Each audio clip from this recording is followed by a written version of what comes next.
45 millions de morts, du cannibalisme et des cadavres cachés. Cette famine a été provoquée par le gouvernement et fut la plus grande famine de l'histoire du monde. Dans cette vidéo, nous vous présentons les 4 faits les plus inimaginables que vous n'allez certainement pas croire. Bonjour les tortues et bienvenue dans cette nouvelle vidéo de Top Tortue. Comme toujours, n'oubliez pas de mettre un pouce vers le haut, de commenter et de partager cette vidéo. Ça aide la chaîne à se faire connaître. N'oubliez pas également de vous abonner et de cliquer sur la cloche pour être prévenu lorsque je sors une nouvelle vidéo. Alors, comment le gouvernement chinois a-t-il tué 45 millions de compatriotes? Le deuxième fait va vous bluffer. 4. La plus grande famine de l'histoire du monde. La grande famine en Chine s'est déroulée entre 1959 et 1961. Elle est considérée comme la famine la plus meurtrière de l'histoire de l'humanité. Cette famine, qui a fait des dizaines de millions de morts, a été principalement causée par la baisse de production de céréales en Chine, qui a diminué de 15% en 1959. De plus, le grand bond en avant n'a pas amélioré les choses en 1962. D'après des statistiques chinoises, la production agricole a diminué de 200 millions de tonnes lors de cette période. Le bilan des morts est astronomique. Le grand bond en avant est un programme économique, social et politique conçu par Mao pour tenter de s'éloigner du modèle soviétique. Le programme consiste en la création d'une nouvelle architecture sociale. Le pays est organisé autour de communes populaires qui étaient théoriquement autonomes et contrôlaient tous les moyens de production disponibles. Les communes populaires devaient être autosuffisantes et avaient un quota journalier d'animaux nuisibles à tuer ainsi que d'immenses chantiers de construction à développer. Malheureusement, ce grand bond en avant a été un fiasco. Ce projet utopiste était en réalité source d'une grande désorganisation complète du fonctionnement de l'industrie et surtout de l'agriculture chinoise. En seulement 2 ans, entre 1959 et 1961, la population a diminué de 13 millions de personnes.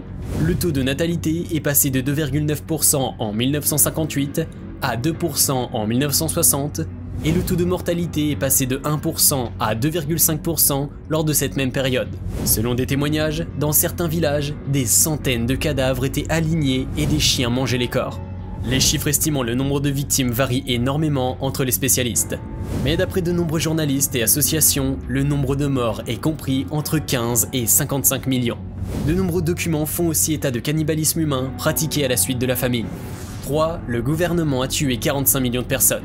Le gouvernement aurait tué 45 millions de personnes. La cause principale identifiée de cette famine est le grand bond en avant.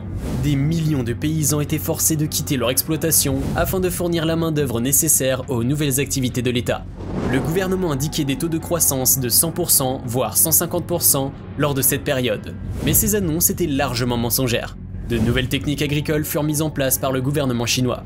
Les paysans étaient encouragés à labourer le sol plus profondément car, selon les politiques, la terre était plus fertile en profondeur. Mais le sol a été dégradé par ces actions et s'est avéré moins fertile. La densité des plantations était aussi triplée, mais ceci a entraîné une baisse de rendement. Le gouvernement disait que les nuisibles étaient la cause de la famine. Et il poussait les habitants à tuer les oiseaux et les autres nuisibles. Les oiseaux morts, et il y eut une explosion de la population des ravageurs, en particulier des insectes. La production céréalière a donc complètement chuté. La distribution de la nourriture était inefficace. Le manque d'informations a créé de grosses inégalités, laissant des paysans sans aucune ressource pendant les années de la famine. De nombreuses catastrophes naturelles ont aussi coïncidé avec les changements radicaux de l'organisation de l'agriculture en Chine. Des sécheresses et des inondations ont empiré les famines. En 1958, le fleuve Jaune a débordé et a fini par inonder la Chine orientale. Des années après, des sécheresses ont eu lieu et ont affecté plus de 55% des récoltes qui n'avaient pas reçu d'eau de pluie. Le chef du Bureau national des statistiques de Chine a reconnu que les chiffres donnés par le gouvernement étaient truqués afin d'exagérer les catastrophes naturelles et de décharger la responsabilité du gouvernement. D'après Franck Dicoté, un historien renommé, les inondations n'étaient en réalité pas dues aux conditions météorologiques, mais au projet d'irrigation mal planifié du grand bond en avant. Cette gestion catastrophique du gouvernement a causé la pire famine du monde. Je trouve fou qu'un gouvernement puisse être vicieux à ce point-là. L'erreur est humaine, mais continuer à se voiler la face alors que des dizaines de millions de personnes meurent est totalement scandaleux. 2. Des conséquences inimaginables. Les conséquences de cette famine sont innombrables. Mao resta sur cette décision même lors des nombreuses alertes lancées par ses conseillers. Il a déclaré « Distribuer les ressources de façon égalitaire ne fera que nuire le grand bond en avant. Quand il n'y a pas assez de nourriture, des gens meurent de faim. Il vaut mieux laisser mourir la moitié de la population afin que l'autre moitié puisse manger suffisamment. » Le deuxième président de la Chine, Liu Shaoqi, a voulu stopper la misère en s'opposant aux mesures de Mao. Il voulait redresser la situation, mais son supérieur n'a pas lâché prise. Lors d'une conférence regroupant les dirigeants de la Chine, L'IU a reconnu que 70% des morts de la famine étaient causées par les erreurs politiques faites par le grand bond en avant. Il n'a pas eu peur de critiquer la politique de Mao ainsi que la sienne. Ceci lui a été fatal. Il a été persécuté à mort en 1969. D'autres personnes ont voulu s'opposer aux mesures prises par Mao et ont voulu dénoncer ses actes.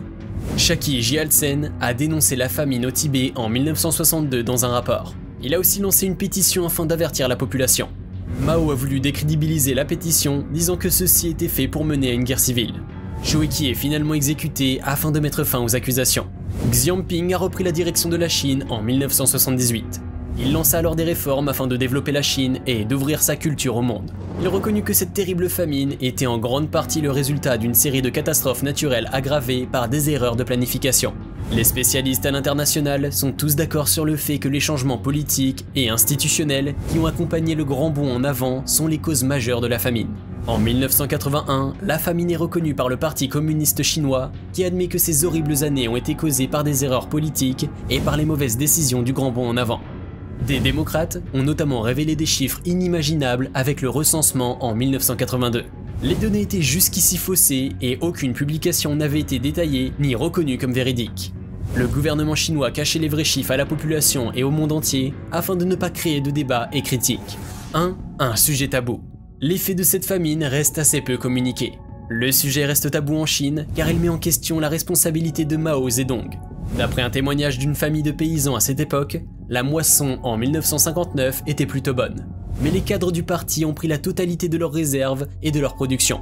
Les quotas étaient extrêmement élevés et les dirigeants étaient sans pitié. Les paysans qui ont refusé de livrer leurs grains ont été abattus, torturés et envoyés dans des camps de travail dont beaucoup ne sont pas revenus. Afin de s'assurer que les paysans ne mangeaient pas chez eux, mais dans des cantines collectives obligatoires, les policiers confisquent toutes les marmites et instruments de cuisine. Tous ces instruments étaient refondus afin de produire de l'acier pour la campagne d'industrialisation du grand bond en avant. La cantine servait 2 louches de soupe par jour et par personne. La soupe était faite avec des racines, des herbes et des feuilles. D'après des témoignages, la population était affaiblie au point de ne pas pouvoir se déplacer sans canne. Personne ne pouvait travailler dans les champs dans ces conditions, ce qui a empiré la famine. Les animaux se faisaient rares car personne ne pouvait les nourrir. Des milliers de personnes arpentaient les chemins afin de trouver de la nourriture et des cadavres remplissaient les fossés des routes. Les cadavres étaient ensuite mangés. Dans plusieurs villages, la population a complètement disparu en 2 ans. Dans la région de Xixian par exemple, 100 000 personnes sont mortes et 640 villages ont été rayés de la carte. Dans la région de Guqi, les paysans avaient été envoyés dans des camps de travail et les femmes et enfants laissés à mourir de faim. Les communications étaient aussi toutes fausses. Les dirigeants des secteurs avaient peur des mesures prises si jamais ils n'étaient pas efficaces et productifs. Ainsi, les chiffres des récoltes annoncés aux autorités étaient toujours beaucoup plus importantes que la réalité. Lors de ces années, Mao a aussi exporté des millions de tonnes de céréales à l'étranger afin d'échanger des céréales contre de l'armement. En 1966, Mao a lancé une révolution pour éliminer ses ennemis afin de passer sous silence l'effet de cette famine. Le gouvernement a même truqué les plans et les données officielles lors des visites des dirigeants politiques internationaux. François Mitterrand affirme en 1961, après sa visite de 3 semaines en Chine, en pleine famine, que le peuple chinois n'est en aucun cas au bord de la famine. Il déclare au magazine L'Express « Je le répète afin qu'il n'y ait pas de doute, il n'y a pas de famine en Chine ». C'est en 1964 que le New York Times sort des premières preuves sous forme de documents de l'armée chinoise concernant cette famine. Mais les chiffres sont tous sortis lors du recensement de 1982 lorsqu'ils sont comparés aux chiffres du recensement chinois de 1954. Il y a un trou de 30 à 50 millions de personnes entre ces deux dates. Plusieurs livres ont été écrits sur cette famine, mais ils sont toujours interdits en Chine. Les auteurs ont été menacés de mort plusieurs fois et sont accusés de salir l'image de Mao. Que pensez-vous de cette famine? J'aimerais avoir vos avis en commentaire. J'espère que cette vidéo vous a plu et que vous avez appris beaucoup de choses intéressantes. Si vous avez aimé la vidéo, n'hésitez pas à liker et laisser un commentaire. À bientôt.